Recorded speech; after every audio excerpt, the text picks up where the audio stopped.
Punjabi culture नूं promote करन दे हवाले नाल पहले दिन तो जुड़े हुए साडे साथी शेखूपुरे दा पंजाबी कल्चर दा बहुत वड्डा नाम जवेद पंछी साहब। पंछी साहब अज दे दिन दे हवाले नाल किहड़ी गल करोगे? बिस्मिल्लाहिर्रहमानिर्रहीम। सज्जनों तो मित्रों, मैं ये गल जरूर कहांगा कि सब तो पहलू दुनिया की जिहड़ी भी कौम ने या जिहड़े भी खिते ने तरक्की की है उन्होंने अपनी माँ बोली विच पढ़ के लिख के ते रिसर्च करके तरक्की की है। ये मैं एक गल होर जोड़ांगा। अल्लाह ताला का फरमान है कुरान पाक विच सूरत यूसुफ की दूसरी आयत ते सूरत इब्राहिम की चौथी आयत विच अल्लाह ताला ने फरमाया कि ऐ महबूब असां हर कौम दे विच एक नबी घल्लिया ਜਿਹੜਾ ਉਹਨਾਂ ਦੀ ਮਾਂ ਬੋਲੀ ਬੋਲਦਾ ਸੀ ਤਾਂ ਜੇ ਉਹਨਾਂ ਲੋਕਾਂ ਨੂੰ ਸਾਡਾ ਸੁਨੇਹਾ ਸਾਫ਼-ਸਾਫ਼ ਦੱਸ ਸਕੇ। ਇਹਦਾ ਮਤਲਬ ਇਹ ਹੋਇਆ ਭਈ ਅੱਲਾਹ ਤਾਲਾ ਤੇ ਉਹਦੇ ਘੱਲੇ ਹੋਏ 1,24,000 ਪੈਗੰਬਰ ਆਪਣੀ ਆਪਣੀ ਕੌਮ ਨੂੰ ਤਬਲੀਗ ਕਰਨ ਲਈ, ਆਪਣੀ ਕੌਮ ਤੋਂ ਗੱਲ ਪਹੁੰਚਾਉਣ ਲਈ, ਅੱਲਾਹ ਦਾ ਸੁਨੇਹਾ ਪਹੁੰਚਾਉਣ ਲਈ ਉਹਨਾਂ ਦੀ ਮਾਂ ਬੋਲੀ ਬੋਲਦੇ ਰਹਿ। ਤੇ ਸਾਡੇ ਇੱਥੇ ਅਜੀਬ ਨਿਜ਼ਾਮ ਹੈ ਕਿ ਸਾਡੀ ਕੌਮ ਤੇ ਪੰਜਾਬੀ ਹੈ ਪਰ ਇਹਨਾਂ ਤੇ ਬੋਲੀ ਇੱਕ ਜਿਹੜੀ ਹੈ ਉਹ ਓਬੜ ਬੋਲੀ ਮੁਸੱਲਤ ਕੀਤੀ ਗਈ ਹੈ, किधरों आई हुई बोली मुसलत की गई है।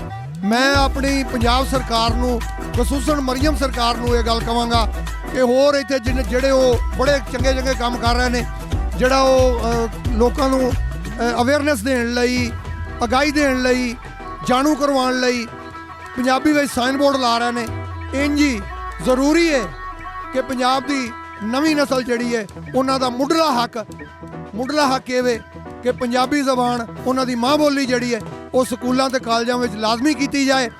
ये मेरी ते मेरे सारे सज्जणों की जिहड़ा असीं शेखपुरे तो एक काफला लैके आए हैं सिर्फ इस वास्ते। इस काफले में जिहड़ी अगवाई लोग कर रहे हैं उन्हां विच मुनीर खान शेरवानी ते उस तो बाद राणा ज़ाहर साहब, राणा अख्तर रसूल साहब ते मैं जवेद पंछी। असीं सारे रल के इस वास्ते आए हैं ताकि असी अपनी पंजाब सरकार तो मंग करिए कि पंजाबी लाजमी की जाए स्कूलों में। बहुत मेहरबानी। हाँ जी नाजरीन, जवेद पंछी साहब का यह मुतालबा है कि जो मरियम साहबा वज़ीर आला पंजाब साहबा एडे एडे चंगे काम करते हैं पंजाबी ते बोर्ड ते ला दिते, उन्होंने पंजाबी पढ़ाओ तो सही, पहलू उन्होंने समझ आवे हाँ पढ़ना की है। पंजाबी लिख के ला दी तो बालों पता नहीं लिखिया की है। मोहतरमा वज़ीर आला साहबा तुहाडे के बेनती की जाती है कि बड़े बड़े बोर्ड पंजाबी दे लाए जे, उन्होंने पढ़ाने का भी बंदोबस्त करो। बच्चों नूं अपने जिहड़े साडे छोटे बच्चे ने पहली क्लास तो पंजाबी जबान पढ़नी लागू करो। असी पंजाबी जबान के नफाज वास्ते अज इत्थे लाहौर प्रैस क्लब के सामने इकट्ठे हुए हैं।